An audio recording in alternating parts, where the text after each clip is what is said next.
we talking about movies, we talking about consequences about a lot of things. Over the weekend we watched a movie and it was called Instant Family. Really, really, really great movie. Especially from Netflix, it's a surprise. Why? Because everything that was past COVID was already just a crap type of thing. Either people didn't have many ideas no more, or they really didn't want to work at all. It's like going back to work after such long vacation, right? In a way. But we got a joke here where everything past 2015 most likely it's gonna be a crappy because of a lot of things. You've got the politics in it, you've got the brainwashing in it, you've got nothing good, and worse than everything else, there's not even a story for the most part of those movies. But that's not the point. That's not the point. I'm not trying to kill Netflix like that, but they're not that good. So that movie was a really great surprise because it was so good that we actually had tears. And the movie is called Instant Family, all about adoption, all about foster care, all about adopting kids, adopting children in general. I'm not gonna spoil too much because if you want to watch it and you have to watch it because well, there's not a lot of good movies no more. So that might be one of the options here. So I'm gonna do my best not spoiling too much for you. But you've got parents, they can have kids for a couple of reasons, and then you've got kids that don't have the parents, don't live with the parents for a lot of other reasons. And usually it's all the brokenness, right, through the family. Parents that were not ready to have kids and then they had kids, and then parents that really wanted kids but for a lot of reasons they just can't, right? And there's a lot of cringiness, a lot of funny parts, but I think that throughout the whole story, you see relationships building, growing, and with the fears, with the anxiousness, with the risks associated to just adopting kids that you don't know not a lot about. And usually even if you don't, even if you do know a couple of things about them, there's always the surprises. And then you see how they are so cute, but they have so much of things to work on. And when you see all that dynamic of relationships building, it's so beautiful, but at the same time, it's so challenging that I always say that not everybody would be made to be adopting kids, right? Like, not everybody is made for that, but at the same time, it's such a beautiful thing that I had to reconsider a lot of things about adoption in general. So all of that to say that the brokenness consequences it does impact the society really, really in the broad term. And we're gonna go back to the breaking news, the most recent news where we got another shooting in a Christian school. At this point, I don't know what's going on with America, North America, United States. When we decide to put God aside, well, a lot of things happen, and we are getting through a mental health crisis. So for sure, we're gonna have cases like that. But it's another case of shooting at school, Christian school, and then this time is she's a girl, and she was 15 years old.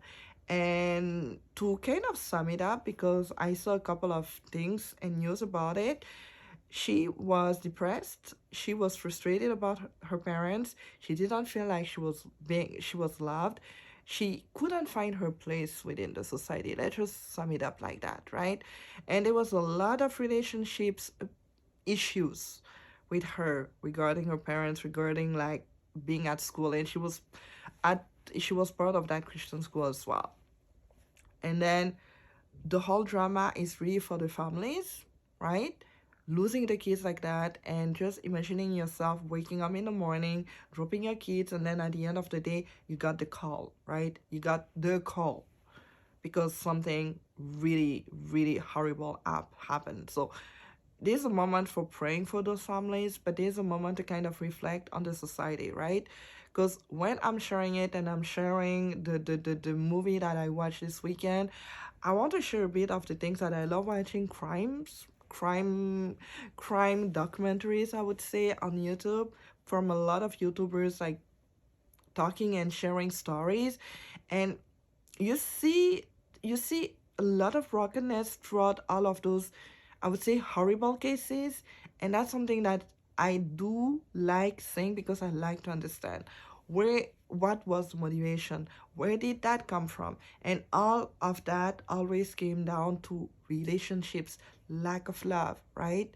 And definitely something misaligned here, right?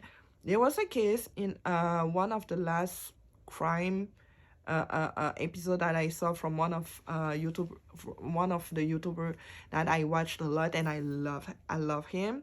He's French, and it was a case where you've got two kids that grew up in very, very, very disturbing families. When I say disturbing, one was being abused by his dad friend, and the dad decided, like, the idea of the dad was actually to sell his son to his friend and to be able to abuse him. It was so messed up from the age of 5 years old, and then he grew up with more abuses throughout his life, and then at some point he was questioning his all sexuality, obviously, and then he grew up to be a murderer. And then he met somebody else that actually grew up in a similar situation where there was a lot of abuse, a lot of dysfunctional relationships happening in the home. And they decided to be a couple and then went about their lives to just kill people, right? It was a mess. It was a mess. It was a mess. And stories like that you hear more and more and all the freaking time. And why am I sharing it like that?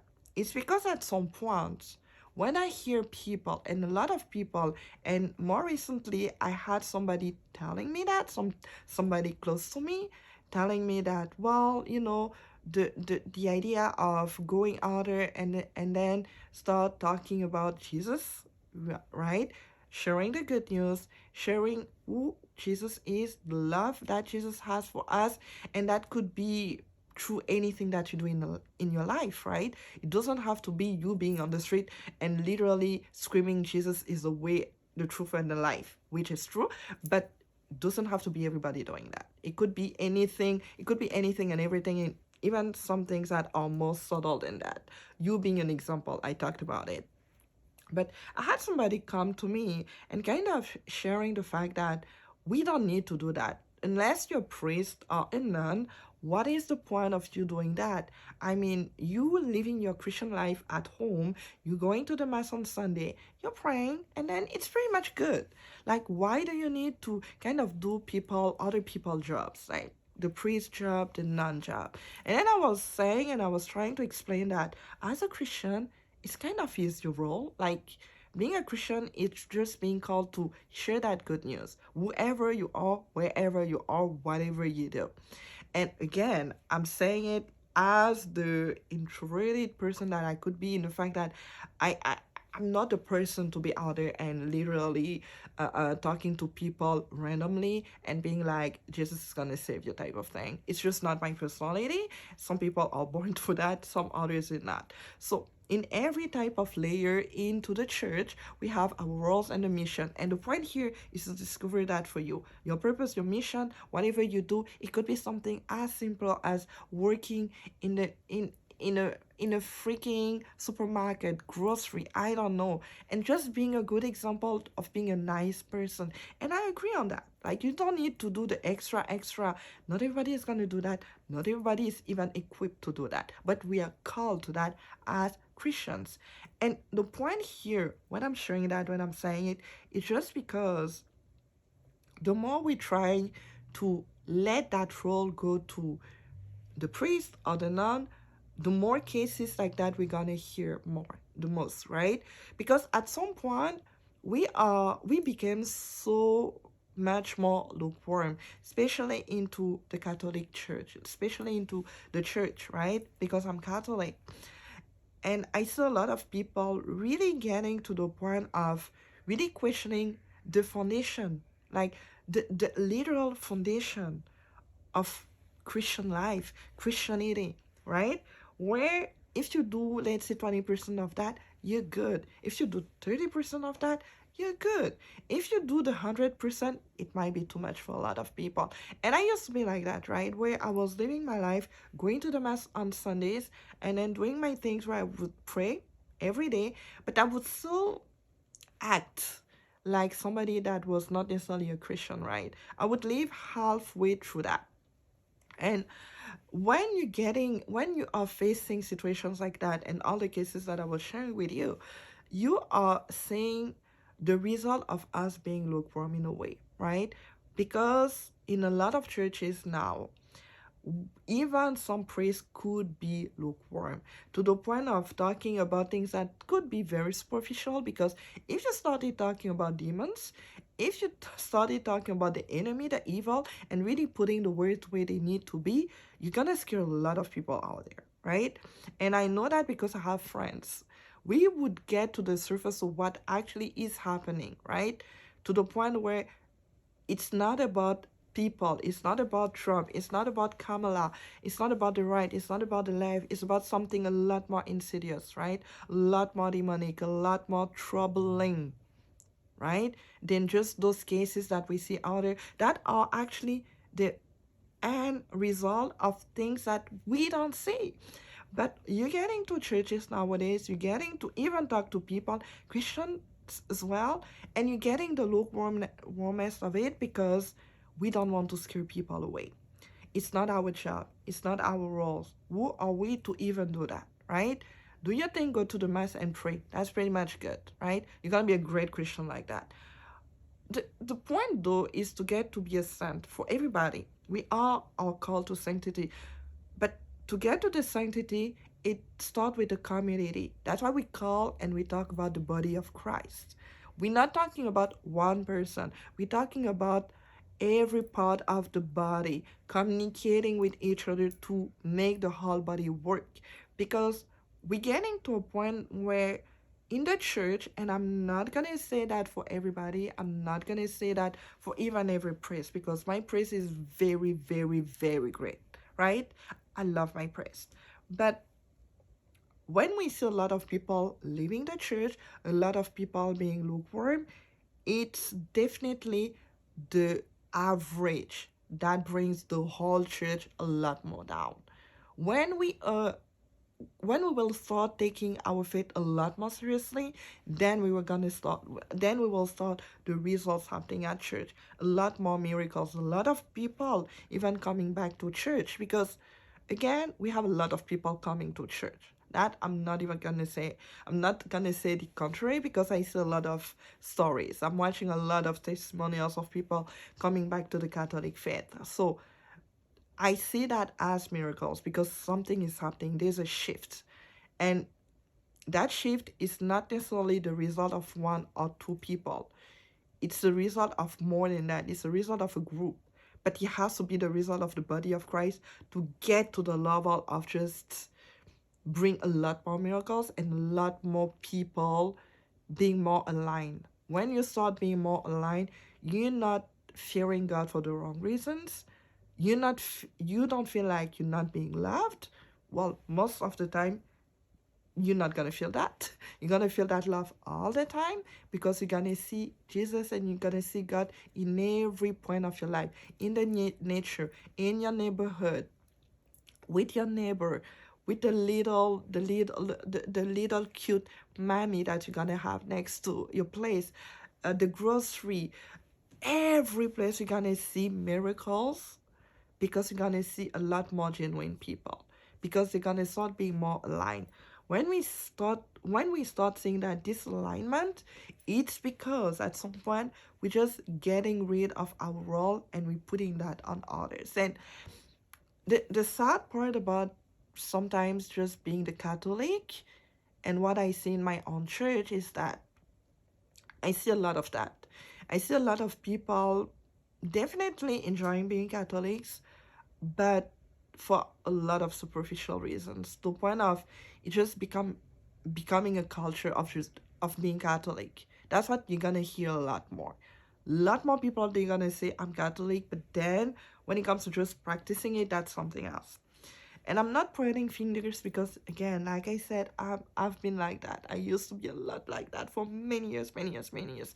And even today, I'm working my life towards that, but it's a work in progress. It's still a lot of choices that I have to make, a lot of decisions I have to take.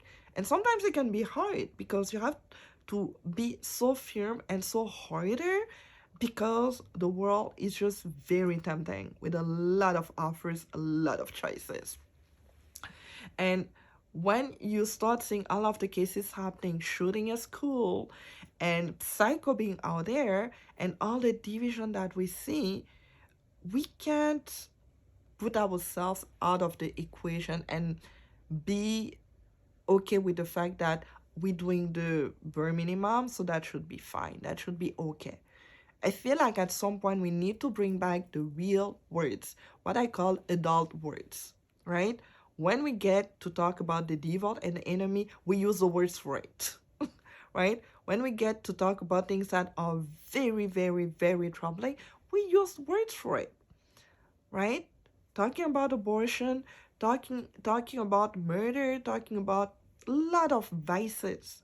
We need to use the proper words, and we need to face the reality of it, and we need to start taking that responsibility of being just a Christian and questioning what can we do for that. Again, you don't need to be the person being on the streets here and scream about Jesus saves everybody. It doesn't have to be you. Doesn't have, because I had that big. I have. I think like as a Catholic, we're so much more. Or the way that I grew up, it was a lot more into the humbleness and being, not making too much noise, not putting yourself in a show, right? Not doing the extra and people getting that attention, right? Like I didn't grow up like that. I was more into like keeping your faith for yourself. You don't need to share that so much, but at the same time there was that easiness to talk about God, right? With a lot of people around me, which is not the case here. I kind of share that a bit, I believe, in a couple of my episodes. But the point is that the picture that I had from people, Christians in general, and that would be more into the Protestantism, it was a lot of people just being way too much out there, way too much loud for my liking, right? It's not that personality that I have to kind of scream it out there, but at the same time, it's a matter of questioning that as well, because I can be loud in a way when I want to be. There's a lot of things that I'm passionate about. I can talk about community. I can talk about confidence. I can be okay with talking about it pretty much out there with not necessarily feeling like I have to restrict myself. But when it comes to my faith, there's a lot of shame within, where I always kind of stop myself questioning if I'm good talking about Jesus, even, right? And be like, oh, maybe it's too much. I don't want to overwhelm people. I'm gonna keep it for myself. And that's a good thing most of the time, because you have to find the place and the time for it. Like we always say, it doesn't mean that because you love Jesus that much that everybody is going to be ready for that and just receiving at the same level as you. Jesus has a journey for every one of us.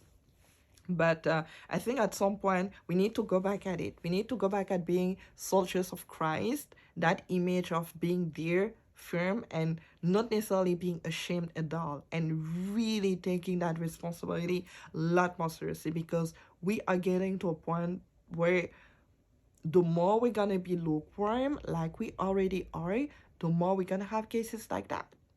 A lot more we're gonna have cases like that. And sometimes you need to really be firm, even with people that you care about, your mom, your dad, your sister, your brother, your cousin, people that you care the most about. You need to be so truthful and so firm into whatever you say that you're gonna do, and why you would do that, and why you think that, right? Why you gonna go that way? And if they're not ready and you feel like you're not ready to even share that, keep it for yourself and start working into it, right? You don't need to always say it, just do it, and people are gonna see that results.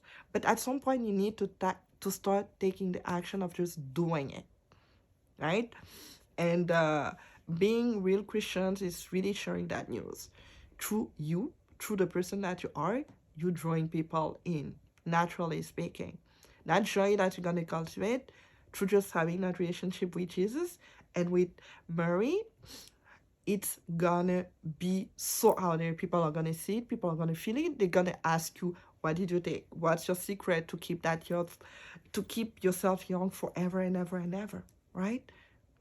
Doesn't have to be just me being like here, like black don't crack. No, no, no. It has to be something that people, they know, they see, they feel. They just can't put a word on it, but they can feel it.